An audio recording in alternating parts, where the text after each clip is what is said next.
Donc, pour se mettre dans le contexte de composition, de créer une œuvre, une chanson, je me retrouve ici avec la fenêtre de GarageBand. Je vais redescendre ici à la gauche de l'écran pour cliquer sur le symbole de l'addition pour créer une piste. Je vais cliquer sur Instrument logiciel et ensuite cliquer sur le bouton Créer. Lorsque ma piste apparaît sur l'écran, je vais rentrer ici à la droite de l'écran et puis choisir le menu à la gauche pour aller trouver l'instrument en question que j'aimerais commencer avec. D'habitude, on commence avec une piste pour percussion, une batterie, parce que ça va établir le rythme et le mouvement en musique. Donc, je cliquerai sur la batterie et ensuite, à la colonne droite, j'aurai tout un choix, une sélection de différents types de batteries qui sont à ma disposition, dépendamment des styles de musique. Alors, il y en a qui sont intitulés Big Beat, classique hip-hop, un kit pour la danse, de la danse euro, du hip-hop, du jazz, etc. Dans un premier instant, disons que j'aimerais composer quelque chose un peu plus dans le style de danse. Je cliquerai évidemment sur un kit qui est intitulé Danse. Une fois que je clique dessus, l'icône sur la piste en question apparaît qui indique que c'est effectivement le kit de la danse que j'ai choisi. Si je me déplace maintenant sur le clavier musical, je peux maintenant toucher les touches.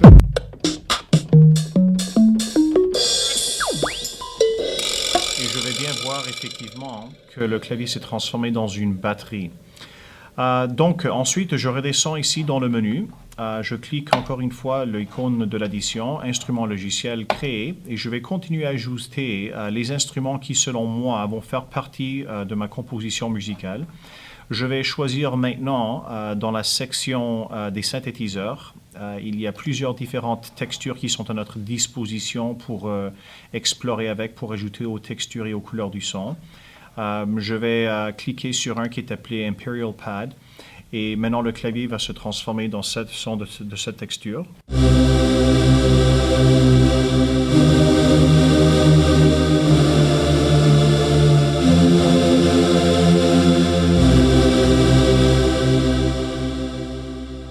Je vais redescendre dans le menu ici, en cliquant sur l'addition, instrument logiciel, j'ajoute une autre piste, je crée une autre piste.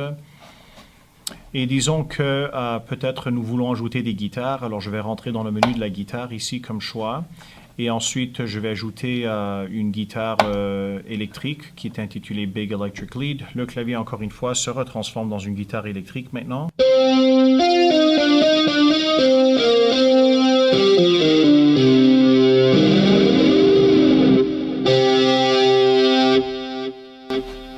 J'ajoute une autre piste. Encore une fois, je clique sur Créer. Et disons qu'on veut ajouter maintenant une basse en question, une basse électrique quelconque. J'ai encore une fois un menu dans lequel je peux aller choisir tous mes genres de basses. Alors je vais cliquer sur un qui est appelé Low Rent et le clavier se transforme dans une basse.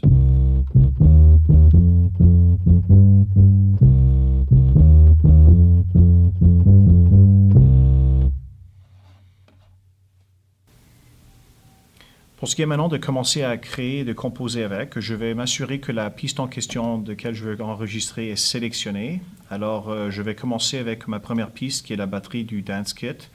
Avant d'enregistrer, je veux juste jouer un petit peu avec le clavier pour m'assurer que j'ai les bons sons en question avec lesquels je veux enregistrer.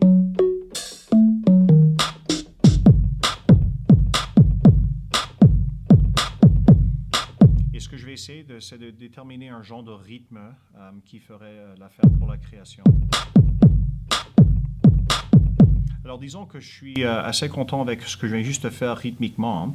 Je vais maintenant déplacer le curseur ici en bas de l'écran dans la section des commandes de déplacement. Et nous avons notre fameux bouton rouge ici, qui est le bouton d'enregistrer. Nous avons aussi le bouton pour jouer, pour embobiner, pour aller devant, etc. Sur le clavier de l'ordinateur, on peut tout simplement aussi se servir de certaines touches aussi pour accéder aux mêmes commandes. Alors, dans un premier instant, quand je suis prêt pour enregistrer, je vais cliquer sur le bouton rouge d'enregistrement. Et lorsque je clique dessus, je vais avoir le métronome qui s'engage. Alors, on va entendre quelques pulsations de métronome.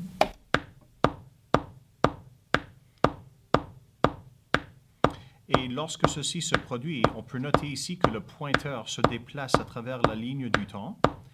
et il se déplace à travers les mesures. Alors, mesure par mesure, avec chacun des battements dans chaque mesure, parce que nous sommes dans un temps indicateur de 4/4 évidemment. Je vais l'arrêter dans un premier instant et cliquer sur la touche sur le clavier qui est intitulée Return. Et on va se reprendre maintenant pour effectivement enregistrer. Lorsque nous sommes prêts pour enregistrer, je vais recliquer sur le bouton rouge et je vais donner 1 ou 2 mesures de libre juste pour prédéterminer un petit peu la vitesse. Et ensuite, je vais enregistrer un patron rythmique.